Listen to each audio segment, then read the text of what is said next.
نبی اقدس صلی اللہ تعالی علیہ وسلم کی سیرت طیبہ کے باب میں ہجرت کا دوسرا سال ہے، اور میں یہ آپ کو واضح طور پر بتا دوں کہ یہ جو 10 سال گزرے ہیں مدینہ طیبہ کے، یہ اکثر غزوات میں، جنگوں میں ہی گزرے ہیں۔ اتنی جنگیں ہوئیں، اتنے غزوات ہوئے، لیکن اس کے باوجود بھی بہت سارے اہم کام مدینہ طیبہ میں طے پائے جو قیامت تک کے لیے رقم ہو گئے۔ نبی پاک صلی اللہ تعالیٰ علیہ وسلم ایک چھوٹے سے غزوے میں بھی جاتے تو کم از کم 15 دن باہر مدینے سے رہنا پڑتا۔ تو آپ اندازہ کریں کہ سال میں کبھی 6 غزوات ہیں، کبھی 5، کبھی 6 ایک سال کے اندر۔ اور دوسری ہجری ہی تھی، جیسے کہ کل میں نے بتایا، پہلی ہجری ایک سال ختم ہوا تو دوسری ہجری جب شروع ہوئی تو غزوات شروع ہو گئے، جس میں سے سب سے پہلے سریہ حمزہ، جس کو میں نے کل بتایا تھا، پہلی ہجری نہیں، وہ دوسری ہجری میں ہے۔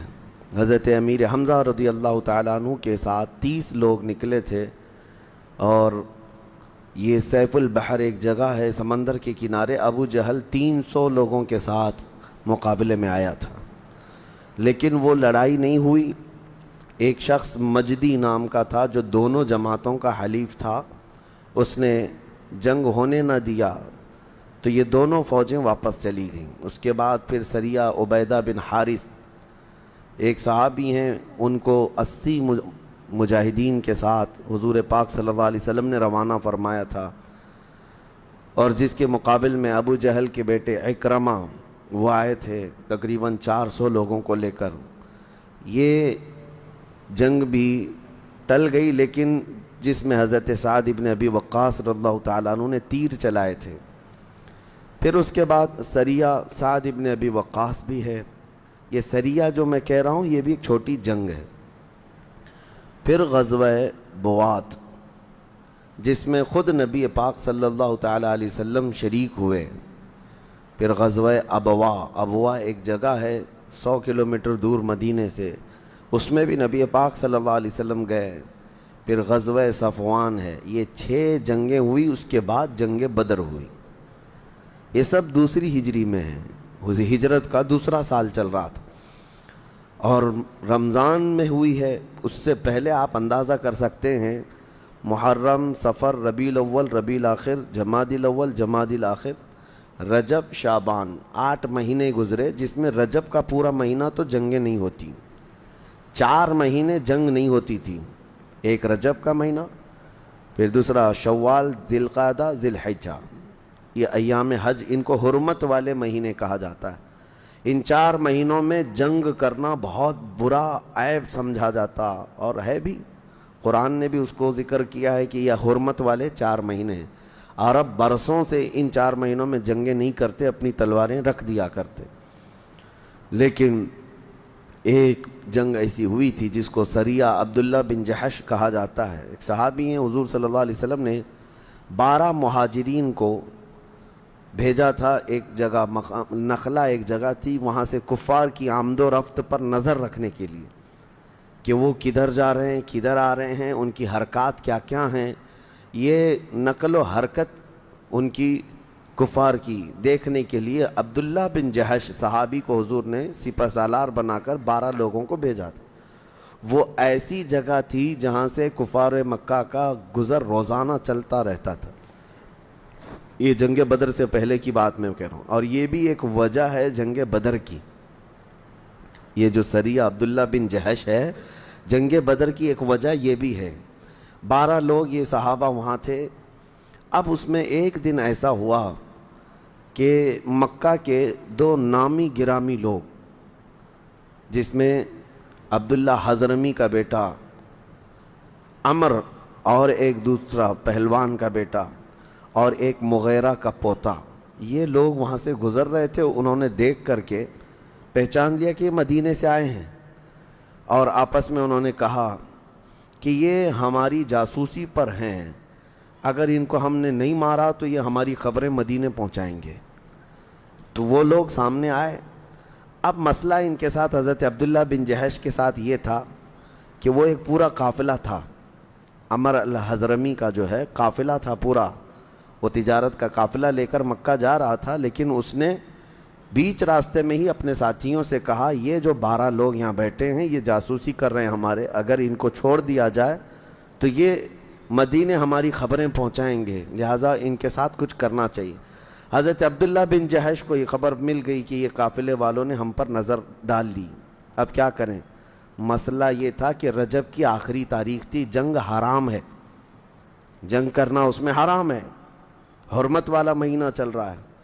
تو حضرت عبداللہ بن جحش نے ساتھیوں سے مشورہ کیا، 2 میں سے ایک آپشن ہے ہمارے پاس، اگر ہم نے لڑائی نہیں کی تو یہ ہم سب کو گرفتار کر کے مکہ لے جائیں گے، ہم 12 لوگوں کو قیدی بنا کر کے مار ڈالیں گے، یا اگر ہم جنگ کرتے ہیں تو رجب کے مہینے میں جنگ کرنے کا گناہ اٹھانا پڑے گا، 2 میں سے ایک ہے۔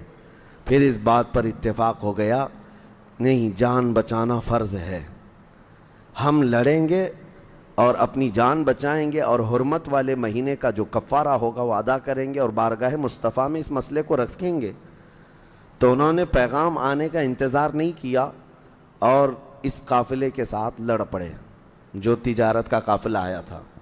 تو یہ 12 مجاہدین جو صحابہ تھے اس پورے تجارتی قافلے میں جتنے تھے جو لڑنے کے لیے کھڑے ہو چکے تھے، ایسی لڑائی کی کہ ان سب کو مار ڈالا۔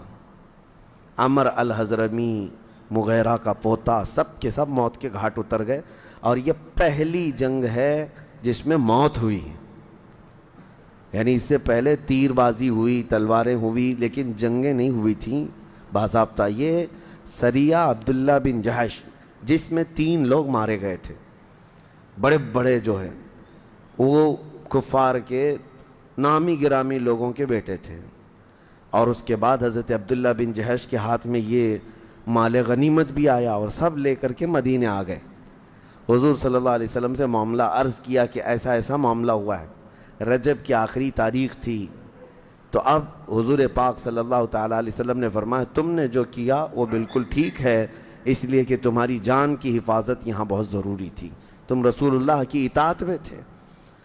اب یہ رجب کی تاریخ ختم ہو گئی، شعبان آیا، مکہ میں یہ خبر پھیل گئی عمر حضرمی مارا گیا ہے، مغیرہ کا پوتا مارا گیا ہے، فلاں بن فلاں مارا گیا ہے۔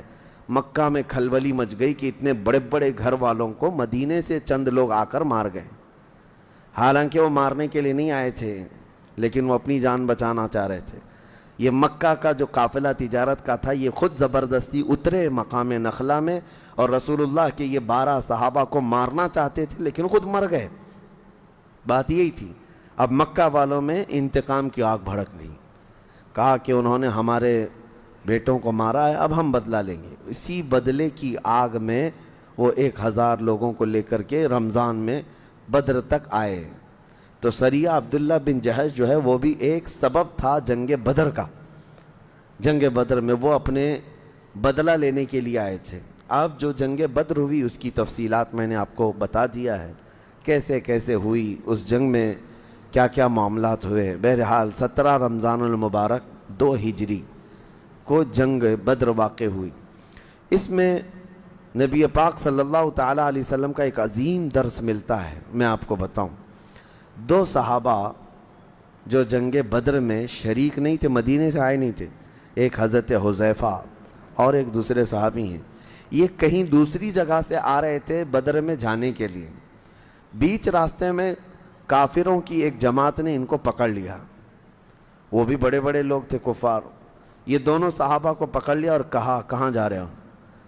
یقیناً تم محمد صلی اللہ علیہ وسلم اور ان کے ساتھیوں کی مدد کرنے کے لیے بدر میں جا رہے ہو، جنگ میں۔ حضرت حذیفہ اور ان کے جو ساتھی تھے، ظاہر سی بات ہے جا تو وہاں رہے تھے، انہوں نے کہا ہم جا تو رہے ہیں۔ تو ان کافروں نے کہا کہ اسی شرط پر تم کو چھوڑا جا سکتا ہے کہ تم جنگ میں ان کی مدد کے لیے نہیں جاؤ گے، ورنہ ہم یہاں تمہیں مار ڈالیں گے۔ تو انہوں نے وعدہ کر لیا، حضرت حذیفہ نے وعدہ کر لیا کہ ٹھیک ہے میں وعدہ کرتا ہوں کہ وہاں بدر میں مدد کے لیے نہیں جاؤں گا۔ ان کی جان چھوڑ دی گئی۔ بدر کے میدان میں جب صف آرائی ہو رہی تھی، عین لڑائی کے وقت یہ دونوں صحابہ میدان بدر میں آ گئے، لیکن رسول کریم صلی اللہ تعالیٰ علیہ وسلم سے انہوں نے آ کر عرض کیا، کافروں کی ایک جماعت نے ہمیں گرفتار کیا اور زور زبردستی ہم کو وعدہ لیا کہ تم اگر مدد کے لیے جاؤ گے تو ہم تمہیں مار ڈالیں گے یہیں پر، یا وعدہ کرو کہ اگر ان کے مدد کے لیے نہیں جا رہے ہو تو ہم تمہاری جان چھوڑ دیں گے۔ نبی پاک صلی اللہ تعالیٰ علیہ وسلم نے جیسی یہ سنا، صفوں سے ان دونوں صحابہ کو الگ کر دیا اور فرمایا ہم عہد کے پابند لوگ ہیں، چاہے دنیا میں کسی سے بھی عہد کیا جائے اس کو پورا کرنا محمد عربی کے غلاموں کا کام ہے۔ دنیا میں کون ہے آج جو جنگ کے میدان میں سے حضور صلی اللہ علیہ وسلم نے دونوں صحابہ کو الگ کر دیا، کہا جن سے وعدہ کیا ہے اگرچہ وہ کفار کی جماعت ہے لیکن ہم عہد و پیمان والے لوگ ہیں، تو ان دونوں کو جنگ بدر میں شریک ہونے نہیں دیا حضور پاک صلی اللہ علیہ وسلم نے آخری تک۔